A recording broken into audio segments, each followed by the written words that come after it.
So guys welcome back to the channel. और जैसे कि मैंने पिछली वीडियो में बोला था कि हम बात करेंगे कॉन्स्टिट्यूशन ऑफ इंडिया पे, और हम शुरू करेंगे सैलिएंट फीचर्स, ठीक है, nature of Indian constitution, fundamental rights, इन सब चीज़ों से। तो आइए उस चीज़ को डिस्कस करते हैं। और उस चीज़ को जानने से पहले मैं आपको थोड़ा सा एक ओवरव्यू दे देता हूँ फिर से अगेन, ताकि आपको एक रिवीजन हो जाए। ठीक है, तो देखिए ये है government of India, ministry of law and justice, legislative department की तरफ से 2020 का जो एक कॉन्स्टिट्यूशन ऑफ इंडिया उसका एक रिपोर्ट है। ठीक है, सो आपको सीधा काम की, ये देखिए कितने पार्ट्स मैंने आपको बताए थे, 22 पार्ट्स थे eight the time of commission, eight the time when it was came into force on 26 of January 1950। ठीक है, सो पहला पार्ट डील करता है यूनियन एंड इट्स टेरिटरीज से। इसमें 4 आर्टिकल्स आते हैं, 1, 2, 2A, 3 एंड 4। 2A जो कि ओमिट हो चुका है। पार्ट 2 सिटीजनशिप से डील करता है, और पार्ट 3 जो है फंडामेंटल राइट से। ठीक है, उसके बाद फिर पार्ट 4 जो है आपको दिखेगा इधर, directive principle of state policy. ठीक है, part 4A fundamental duties, 4A में फंडामेंटल ड्यूटीज़ दी गई हैं। ठीक है, और पार्ट 5 में यूनियन के बारे में बताया गया है, एग्जीक्यूटिव, लेजिस्लेचर और जुडिशरी, जो 3 ऑर्गन्स होते हैं गवर्नमेंट के, यूनियन गवर्नमेंट की बात की गई है बेसिकली। ठीक है, उसके बाद फिर हम और नीचे चलेंगे तो यहाँ पे हम देखेंगे पार्ट 6 में स्टेट गवर्नमेंट की बात की गई है। स्टेट में जो भी, देखिए मैंने आपको ये भी बताया था पार्ट 4 में, ठीक है, पार्ट 5 में हमने यूनियन की बात की थी, और पार्ट 5 में ही हमें चैप्टर 5 करके एक चीज़ दिखेगी, controller and auditor general of India. ठीक है, इस चीज़ को भी आपको देखना है। उसके बाद फिर पार्ट 6 में हम देखेंगे क्या, स्टेट्स के बारे में, स्टेट गवर्नमेंट में जितनी भी एग्जीक्यूटिव, लेजिस्लेटिव, ठीक है, और जुडिशरी जितनी भी चीज़ आती हैं वो पार्ट 6 में आ जाएंगी। उसके बाद फिर नीचे चलेंगे तो हम देखेंगे पार्ट 7 जो है वो ओमिट हो चुका है। ठीक है, उसके बाद पार्ट 8 यूनियन टेरिटरीज़ की बात करता है, पार्ट 9 पंचायत से डील करता है, पार्ट 9A म्यूनसिपलिटीज़, ठीक है, पार्ट 9B कोऑपरेटिव सोसाइटीज़, ठीक है, part 10 scheduled and tribal areas, part 11 relation between the union and the states. ठीक है, यूनियन और स्टेट के बीच में जो भी रिलेशन होएगा वो पार्ट 11 से डील करता है। ठीक है, और पार्ट 12 में हमें फर्दर यहाँ पे दिया हुआ है finance, property, contract and suits. ठीक है, पार्ट 13 में जो है हम बात करेंगे property, contract, rights, liabilities, obligations and suits की। ठीक है, पार्ट 13 में हम बात करेंगे trade, commerce and intercourse with in the territory of India. वो पार्ट 12 का ही एक पार्ट था ये, जो कि चैप्टर 13 करके है, property, contracts, rights and liabilities. ठीक है, गलती से ये मैंने बोल दिया कि it comes into part 13, but part 13 में हमको क्या देखने के लिए मिलेगा, trade, commerce and intercourse with the territory of India. ठीक है, पार्ट 14 में हम देखेंगे services under the unions and the states, जितनी भी सर्विसेज हैं उन चीज़ों के बारे में हम देखेंगे। ठीक है, पब्लिक सर्विस कमीशंस वगैरह इसमें है। ठीक है, और ठीक है, उसके बाद फिर पार्ट 14A में हम ट्रिब्यूनल्स के बारे में देखेंगे, administrative tribunals and other matters of tribunals. Part 15 में हम इलेक्शंस देख लेंगे। ठीक है, इलेक्शंस पावर, ठीक है, और क्या बोलते हैं ये, कैसे कैसे इलेक्शन कमीशन वगैरह, ठीक है, ये सब चीज़ हम देखेंगे इस पे।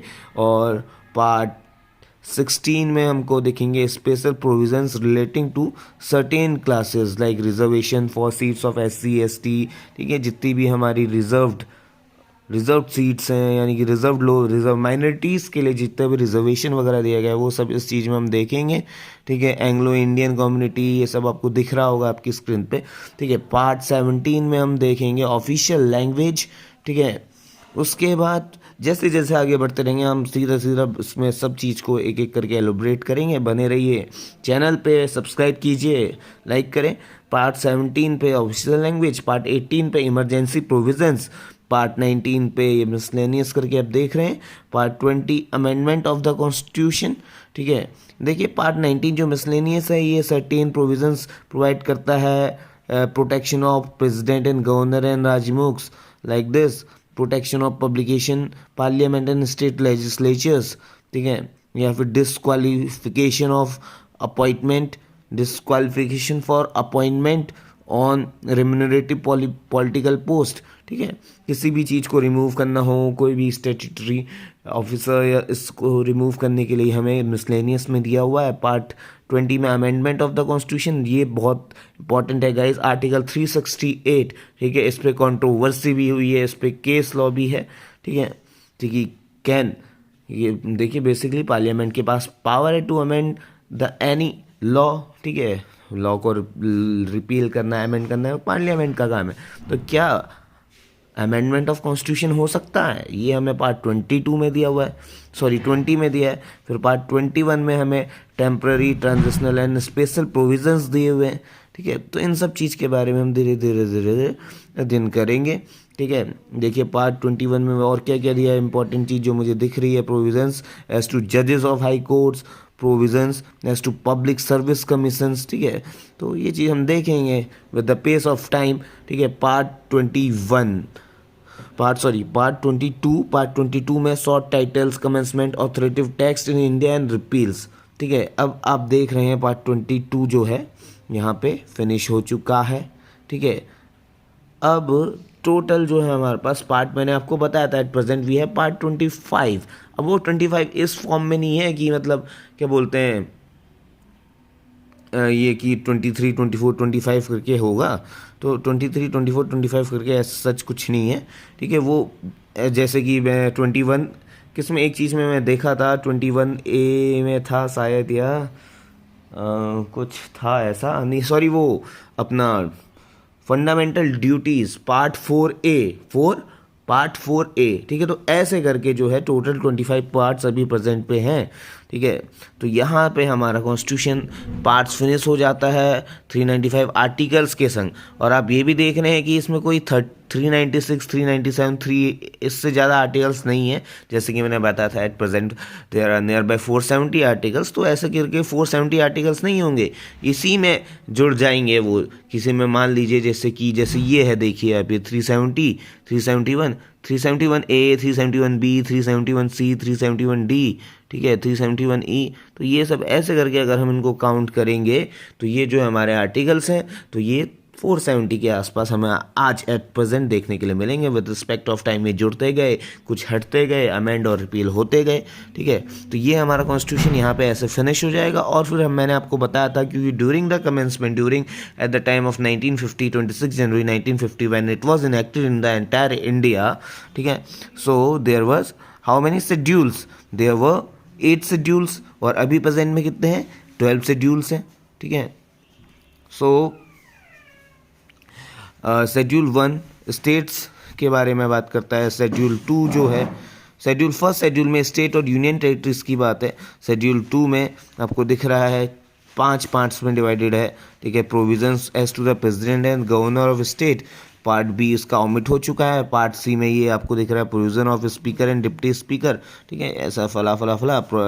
पार्ट डी में प्रोविजन एज टू जजेस of supreme court and of high court. Part A में provisions as to control and auditor general of India. और थर्ड शेड्यूल में हमको क्या दिख रहा है? फॉर्म्स और ओथ्स और अफर्मेशन, जितने भी ओथ्स, शपथ वगैरह ये सब होती हैं। फोर्थ शेड्यूल में allocation of seats in the council of states. ठीक है, और फिफ्थ शेड्यूल में हमें क्या देखने के लिए मिल रहा है? Provision as to administration and control of schedules area and scheduled tribes. ठीक है, तो ये सब है। उसके बाद सिक्स शेड्यूल, सेवन शेड्यूल में हमें 3 लिस्ट देखने के लिए मिलेंगी, union list, state list, concurrent list. ठीक है, और सिक्स शेड्यूल किस चीज़ की बात कर रहा है? Provision as to the administration of tribal areas in the states of Assam, Meghalaya, Tripura and Mizoram. ठीक है, ये नॉर्थ ईस्ट स्टेट्स हैं गाइज। ठीक है, तो इनके लिए कुछ स्पेशल प्रोविजन है इनकी एडमिनिस्ट्रेशन के लिए, तो ये सिक्स शेड्यूल में दिए हुए हैं। ठीक है, एथ शेड्यूल में लैंग्वेजेस की बात करता है। नाइन्थ शेड्यूल में ठीक है validation of certain acts and regulations. 10 schedule में, 11 शेड्यूल में, 12 शेड्यूल में। ठीक है, ऐसे करके आपको 12 शेड्यूल आज प्रेजेंट दिख रहे हैं। ठीक है, सो ये जो मैंने बताया था 8 शेड्यूल तो थे ही थे। ठीक है, लैंग्वेजेस तक अभी 9 शेड्यूल, 10 शेड्यूल, 11 शेड्यूल और 12 शेड्यूल ये अभी एट प्रेजेंट हमको और देखने के लिए मिल जाते हैं, बट 1950 26 जनवरी 1950 में सिर्फ यहीं तक सीमित था गाइस। ठीक है, तो ये है। ठीक है, और चलिए अब शुरू करते हैं अपना टॉपिक। काफ़ी 10 मिनट के बाद हमें टॉपिक शुरू करने का मौका मिल रहा है, लेकिन ये बताना भी आपको ज़रूरी था। अगर और गाइस प्लीज़ लाइक शेयर और सब्सक्राइब ज़रूर कीजिए। तो हम चलते हैं अपने टॉपिक पे, nature of the Indian salient features of the Indian constitution. पहले इस चीज़ के बारे में बात कर लेंगे, अगली वीडियो में हम बात कर लेंगे nature of the Indian constitution. So guys, सबसे पहला फीचर हमारा है lengthiest written constitution in the world, और इसको हम कैसे कंपेयर करेंगे, हम देखेंगे अदर कंट्रीज़ के कॉन्स्टिट्यूशन और उनमें कितने आर्टिकल्स, कितने पार्ट्स हैं। ठीक है, सो गाइस अमेरिकन कॉन्स्टिट्यूशन की सबसे पहले हम बात करेंगे, और जो कि सबसे पहले कंट्री था प्रेम्बल को इनेक्ट करने वाला। ठीक है, तो it is a written constitution, और इसके पास हमें सिर्फ 7 आर्टिकल्स देखने के लिए मिलेंगे, जो कि काफ़ी कम है, काफ़ी पिटी, काफ़ी स्मॉल है इंडियन कंटेक्स्ट के हिसाब से अगर हम देखें तो। ठीक है, फिर हम स्विट्ज़रलैंड का कॉन्स्टिट्यूशन देख लेंगे, इंग्लैंड का देखेंगे, रशिया का देखेंगे। ठीक है, और कंपेयर करेंगे इंडिया से। स्विट्ज़रलैंड के कॉन्स्टिट्यूशन में हमें 196 आर्टिकल्स देखने के लिए मिल रहे हैं। इंग्लैंड क्योंकि अनरिटन कॉन्स्टिट्यूशन है, लेकिन हमें फिर भी वहाँ पे 25 आर्टिकल्स देखने के लिए मिलते ही हैं। ठीक है गाइज, पार्टिकुलरली इंग्लैंड की अगर बात करूँ तो some part of it is written and rest it's based on its custom traditions. ठीक है, तो और इंडिया की अगर हम बात करें तो जब इसका कमेंसमेंट हुआ था 26 नवंबर 1949 को, और जब ये इन्फोर्स हुआ था 25 जनवरी 1950 को, तो on that point of time India was having 395 articles. ठीक है, and it was further divided into 22 parts and it was having 8 schedules. और अगर अभी हम एट प्रेजेंट की बात करें 2 जनवरी 2022 की, तो इस समय we have to see that India have more than 465 plus, that is around 470 articles, and now it is divided into 25 parts and in 12 schedules. ठीक है गाइस, तो ये चीज़ हम ऐसे कंपेयर कर लेंगे कि Indian constitution is the lengthiest written constitution of the world. ठीक है, और हम आपको एक चीज़ और बताएंगे, और वो ये है गाइस कि India is the second most populated country in the world and after China, and it is the 7th largest country in context of geographical area. ठीक है, तो इसकी जोग्राफिकल लोकेशन की अगर हम बात करें तो ये काफ़ी वास्ट है। ठीक है, इसमें बहुत सारे कल्चर्स, बहुत सारे रिलीजन्स हमें देखने के लिए मिलते हैं। देखिए ना गाइस, होता क्या है कि इंडिया की अगर पॉपुलेशन की बात करें, in terms of population it rank second position after China. ठीक है, और अगर जोग्राफिकल टर्म की बात करें, इसकी लैंडमास की बात करें, तो it comes in the 7th rank all over the world. ठीक है, 7वें नंबर पे इसका स्थान आता है। अगर हम टोटल इसके लैंडमास यानी कि इसकी एरिया की वाइज अगर बात करें, तो जोग्राफिकल लोकेशन इसका काफ़ी ज़्यादा है। ठीक है, तो उसमें काफ़ी ज़्यादा डाइवर्सिटी, काफ़ी ज़्यादा पॉपुलेशन रहती है। तो उस कंटेक्स्ट से भी अगर हम देखें 28 स्टेट्स और 8 यूनियन टेरिटरीज आज की डेट में है 2 जनवरी 2022। तो यहाँ पे जितने भी स्टेट्स हैं, 28 स्टेट्स, यूनियन टेरिटरीज, सारे जो हैं आपस में कंबाइंड हैं। ठीक है, कोई भी इंडिपेंडेंट नहीं है, कोई भी ऑटोनॉमस नहीं है। ठीक है, इन सब के लिए एक ही कॉन्स्टिट्यूशन है गाइज। ठीक है, सिंगल सिटीजनशिप है। ठीक है, तो ये सारे अदर्स फीचर्स भी हैं इंडियन कॉन्स्टिट्यूशन के, लेकिन मैं आपको इसी चीज़ में बता दूं कि ये क्यों ज़्यादा लेंथीएस्ट रिटन कॉन्स्टिट्यूशन है, हम क्यों कहते हैं, तो ये सब मायने रखते हैं। ठीक है, और दूसरा देखिए, कॉमन कॉन्स्टिट्यूशन है, हर स्टेट है, 28 स्टेट्स हैं, हर किसी के लिए एक ही कॉन्स्टिट्यूशन है। ठीक है, अनलाइक अमेरिका में जितने भी कंट्रीज़ हैं, जैसे कि जितने भी वहाँ पे फेडरल स्टेट्स हैं, तो उन सब का अलग अलग अपना कॉन्स्टिट्यूशन है। ठीक है, और वहाँ पे ड्यूअल सिटीजनशिप है, एक उनके पर्टिकुलर स्टेट की और एक पर्टिकुलर उस कंट्री यूएसए की, यानी कि अमेरिका की। ठीक है, वैसे यहाँ पे भी जम्मू कश्मीर वाला जो डिस्प्यूटेड एरिया था, ठीक है, जो धारा 370 आर्टिकल 370 हट गई। ठीक है, तो वहाँ पर भी यही सिनेरियो था पहले ड्यूअल सिटीजनशिप का। एक तो वो जम्मू कश्मीर का नागरिक हुआ करता था और दूसरा इंडिया का नागरिक हुआ करता था, ठीक है। और वहाँ का उनका अपना कॉन्स्टिट्यूशन था, ठीक है, अपना फ्लैग भी था गाइज, ठीक है। तो ये चीज़ जो है 370 को रिवोक करके ये चीज़ अपने इक्वलिटी वाला कॉन्सेप्ट लेके आ गए, ठीक है। अब पहले यहाँ वहाँ पे ये हुआ करता था कि कोई जो है पर्टिकुलर जम्मू कश्मीर के बाहर का एरिया जो है वहाँ पे लैंड वगैरह परचेज नहीं कर सकता था, लेकिन अब कर सकता है। खैर ये तो बात है जम्मू कश्मीर की, जो कि अपना ही एक इंटीग्रल स्टेट है। लेकिन मैं बात करता यूएसए की, तो यूएसए में जो है अपने अपने कंट्रीज़, जितने भी वहाँ पे फेडरल कंट्रीज़ हैं, हर किसी का अपना अपना कॉन्स्टिट्यूशन है, अपनी अपनी लैंग्वेजेस, अपने अपने फ्लैग्स हैं, अपने अपने तरीके हैं। तो वैसे इंडिया में जितने भी स्टेट्स हैं तो अलग अलग, लेकिन सबको एक ही कॉन्स्टिट्यूशन है सबके लिए, और सबको वही अबाइड करना है, उसी को मानना है, ठीक है। तो इस कंटेक्स्ट में हम कहेंगे कि India is the largest written constitution in the world, ठीक है। ये सारे फैक्टर्स मैंने आपको बता दिए। और एक चीज़ और मैं आपको बता दूं कि लास्ट जो है इसका गवर्नमेंट ऑफ इंडिया एक्ट 1935 था, जो कि ब्रिटिश रूल में इंडिया जब था, तो तब उस समय जो इंडिया के लिए जो एक्ट बना था गवर्नमेंट ऑफ इंडिया एक्ट 1935, तो उससे भी मिलते जुलते सारे मोर देन 55% ऑफ प्रोविजंस उससे लिए गए हैं, ठीक है, इंडियन कॉन्स्टिट्यूशन में आफ्टर 1949, ठीक है। तो इसलिए जो है it is the most lengthiest constitution in the world. तो ये सब चीज़ें आप लिख दें अपने एग्जाम में and you will get a secure, you will get a good marks guys. तो गाइज हल्का सा मैं आपको ये भी दिखा देता हूँ कि जापान का कॉन्स्टिट्यूशन में कितने आर्टिकल्स हैं, ठीक है। ये शॉर्ट टाइप ऑफ जापान का प्रेम्बल है, ठीक है। 1946 affected on 1947 we the Japanese people acting through our duly elected representatives and the national that determine that we shall secure for ourselves blah blah blah blah blah। हमें पढ़ने की ज़रूरत है नहीं। सो मैं आपको बस एक चीज़ दिखाना चाह रहा हूँ कि how our Indian constitution is the longest written constitution in the world. इसमें कुछ सर्टेन चैप्टर्स हैं और कुछ आर्टिकल्स हैं, आर्टिकल 1 2 3 4 5 6। आर्टिकल 1 क्या ही बोलता है, the emperor shall be the symbol of state and of the unity of people driving his position from the will of the people with whom resided sovereign power, ठीक है। Emperor यहाँ पे जो है सोवरेन है, ठीक है।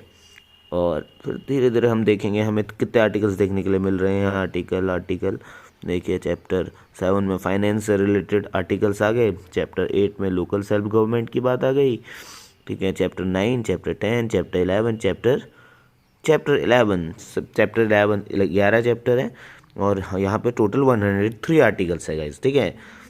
तो गाइज आप ये देख रहे हैं इंग्लैंड यानी कि यूनाइटेड किंगडम का जो कॉन्स्टिट्यूशन है, इसमें हमें 129 आर्टिकल्स एंड 6 शेड्यूल्स देखने के लिए मिल रहे हैं, ठीक है। तो ये है ए short type of constitution of England यानी यूनाइटेड किंगडम, ठीक है। सो तो हमें डीप नहीं जाना, ठीक है।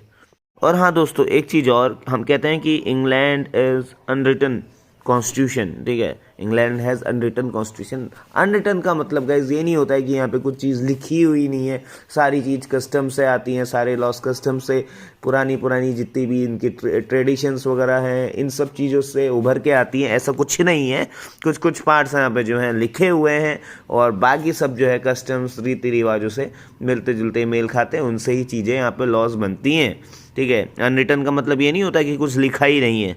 तो गाइस हल्का सा मैं आपको ये भी दिखा देता हूँ कि जापान का कॉन्स्टिट्यूशन में कितने आर्टिकल्स हैं, ठीक है। ये शॉर्ट टाइप ऑफ जापान का प्रेम्बल है, ठीक है। 1946 affected on 1947 we the Japanese people acting through our duly elected representatives and the national that determine that we shall secure for ourselves blah blah blah blah blah। हमें पढ़ने की ज़रूरत है नहीं। सो मैं आपको बस एक चीज़ दिखाना चाह रहा हूँ कि how our Indian constitution is the longest written constitution in the world. इसमें कुछ सर्टेन चैप्टर्स हैं और कुछ आर्टिकल्स हैं, आर्टिकल 1 2 3 4 5 6। आर्टिकल 1 क्या ही बोलता है, the emperor shall be the symbol of state and of the unity of people driving his position from the will of the people with whom resided sovereign power, ठीक है। Emperor यहाँ पे जो है सोवरेन है, ठीक है।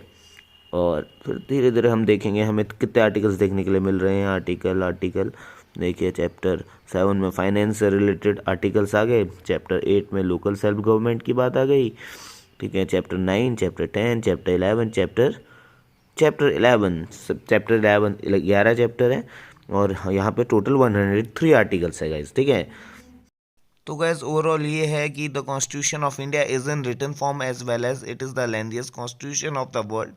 Constitution are classified into written like that of American Constitution and is also a unwritten constitution like the Constitution of Britain. ठीक है. See, the Constitution of India originally contains 395 articles, a preamble, and it was divided into 22 parts and 8 schedules as per 1949. And at present it contains 470 articles with 12 schedules, and as a result of various amendments it has divided into 25 parts till now. Indian constitution is very detailed constitution. It contains the detailed list of individual rights, directive principle of state policy, DPSP बोलते हैं जिसे, and details of administrative procedure, जैसे कि मैंने भाई guys आपको बताया था. मोर ओवर गाइस हम देखेंगे it contains the separate provisions for scheduled caste, scheduled tribes, women, children and backward religions. तो गाइस ये सारी चीज़ें हैं जो हमारे कॉन्स्टिट्यूशन को बहुत लेंडियस बनाती हैं.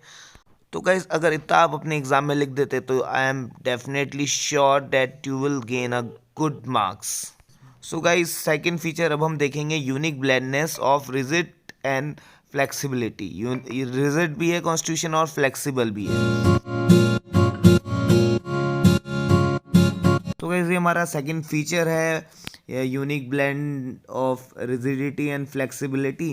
ठीक है. तो देखिए अमेरिका के कंटेक्स्ट में अगर हम बात करें तो सिर्फ अभी तक वहाँ पे 27 अमेंडमेंट हुए हैं, और ब्रिटिश कॉन्स्टिट्यूशन की बात करें क्योंकि ये अनरिटन कॉन्स्टिट्यूशन है मोस्ट ऑफ द पार्ट, सो यहाँ पे अमेंडमेंट जो है बहुत इजीली हो जाता है, और अमेरिका में जो है अमेंडमेंट होना थोड़ा सा रिजिड रहता है बाय नेचर.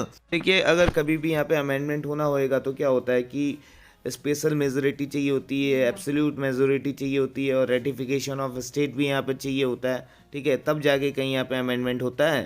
तो गाइज ये है कि आ कॉन्स्टिट्यूशन इज कॉल्ड रिजिड और flexible on the basis of its amending procedure. जो भी है उसके अमेंडिंग प्रोसीजर पर डिपेंड करता है कि वो कॉन्स्टिट्यूशन रिजिड है या फ्लेक्सिबल है.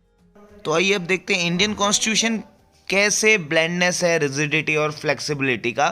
ठीक है. गाइस अगर आप अपने क्लास के लिए नोट्स बना रहे हैं तो आप यहाँ से इसे कॉपी पेस्ट कर सकते हैं. देखिए इसमें साफ साफ लिखा हुआ है that in a rigid constitution amendment of the constitution is not very easy like that of constitution of America, that is USA, Switzerland and Australia. And British constitution is considered flexible because its amending procedure is very easy and simple, and some parts of Indian constitution can be amended by ordinary law. ठीक है. Indian constitution की अगर हम बात करें तो ये थोड़ा सा हम देखें तो फ्लेक्सिबल है. किस सेंस में? क्योंकि इसके कुछ पार्ट्स ऐसे हैं जो कि इजीली अमेंड हो जाते हैं, लाइक ऑर्डिनरी लॉज जो होते हैं. ठीक है. और कुछ सर्टेन प्रोविजंस ऐसे हैं जो सिर्फ अमेंड होते हैं. ठीक है. Like that of the American constitution.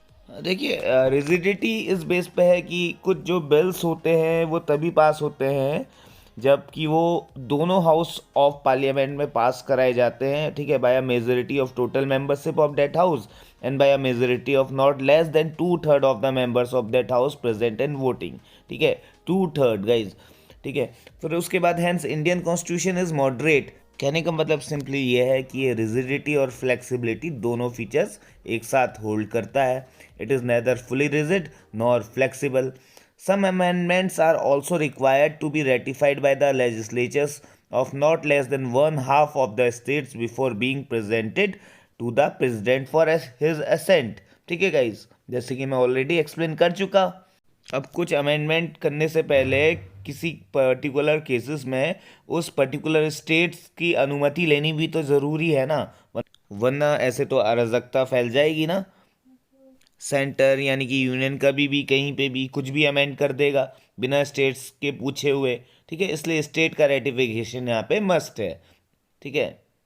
So guys further देखेंगे constitution of India has 3 categories of amendments ranging from simple to most difficult procedure depending on nature of amendment. ठीक है. तो इंडियन कॉन्स्टिट्यूशन में 3 तरीके से अमेंड हो सकता है. Amendment by simple majority of the parliament, amendment by special majority of the parliament. ठीक है. और जो लास्ट और अंतिम तरीका वो ये है कि amendment by special majority of the parliament and the ratification of at least half state legislature. ठीक है गाइज, तो ये सब था। अब हम चलेंगे अपने अगले थर्ड सैलिएंट फीचर पे। तो गाइज ये था ब्लेंडनेस ऑफ रिजिडिटी एंड फ्लेक्सिबिलिटी। तो गाइज अगर आपको टॉपिक पसंद आया तो प्लीज़ लाइक शेयर और सब्सक्राइब करें। तो गाइज अब हम अपने थर्ड सैलिएंट फीचर पे चलेंगे जो कि है फेडरल सिस्टम विथ यूनिटरी बायस। तो आइए देखते हैं इसको। तो गाइज सबसे पहले देखते हैं जो फेडरल टाइप ऑफ गवर्नमेंट होती है, फेडरल फॉर्म ऑफ गवर्नमेंट होती है जहाँ पे फेडरल सिस्टम होता है, उसके क्या फीचर्स होते हैं। ठीक है, जैसे कि गाइज यहाँ पे इंडिपेंडेंट जुडिशरी होती है, और फिर बाइकैमरलिज्म यानी कि 2 सदन होते हैं, 2 हाउसेज होते हैं, कॉन्स्टिट्यूशन सुप्रीम होता है यहाँ का। ठीक है, डिवीज़न ऑफ पावर होती है। वहीं पे हम यूनिटरी सिस्टम की बात करें इंडियन कंटेक्स में, तो हमें यहाँ पे स्ट्रॉन्ग सेंटर देखने के लिए मिलेगा। सिंगल कॉन्स्टिट्यूशन है, सिंगल सिटीजनशिप है, ऑल इंडिया सर्विसेज है। ठीक है, और गवर्नर है जो कि आर्टिकल 153 प्रोवाइड करता है। ठीक है, हर स्टेट का गवर्नर होगा। ठीक है, तो गाइज हम कह सकते हैं कि constitution of India establishes a federal system of government and it contains all the usual features of the federation, that is two government, division of powers, written constitution, supremacy of constitution, independent judiciary, rigidity of constitution. And guys, however, the Indian constitution also contains some large number of unitary or non-federal features like a strong center, ठीक है, single constitution, single citizenship, flexibility of constitution, integrated judiciary, appointment of state governors by the center, emergency provisions, ठीक है, article 352, 356, 360 and so on guys. और guys आपको पता ही होगा कि जो वर्ड है फेडरेशन, ये इंडियन कॉन्स्टिट्यूशन में कहीं पे भी नहीं दिया गया है। ठीक है, on the other hand Indian constitution में जो वर्ड दिया है वो है union. Article 1 itself describes that India, that is Bharat, is a union of states. India जो है भारत राज्यों का संघ है। And this implies two things. पहली ये कि Indian federation is not the result of an agreement by states, and second, no state has the right to secede from the federation. कोई भी राज्य जो है अपने आप को यूनियन से अलग होने की उसके पास ऐसी कोई पावर नहीं है। ठीक है, सो हम एट लास्ट ये कहेंगे, hence the Indian constitution has been variously described as federal in form but unitary in spirit, quasi federal by K C. Wheare. ठीक है, के.सी. वेरे ने इसको क्वासी फेडरल बोला है, ना कि यूनिटरी ना कि federal. Quasi federal is the more prescribed and better term to say. So guys different scholars ने डिफरेंट तरीके से इस चीज़ को डिफाइन की है। जैसे कि मॉरिस जोन्स बोलते हैं बार्गेनिंग फेडरलिज्म। ठीक है, और ग्रैनविले ऑस्टिन बोलते हैं इसको कोऑपरेटिव फेडरलिज्म, और वहीं पर जो है आइवर जेनिंग्स इसको बोलते हैं federation with a centralising tendency. तो गाइस जो हमारा अगला फीचर है वो है universal adult franchise, 1 person 1 vote वाला कॉन्सेप्ट है।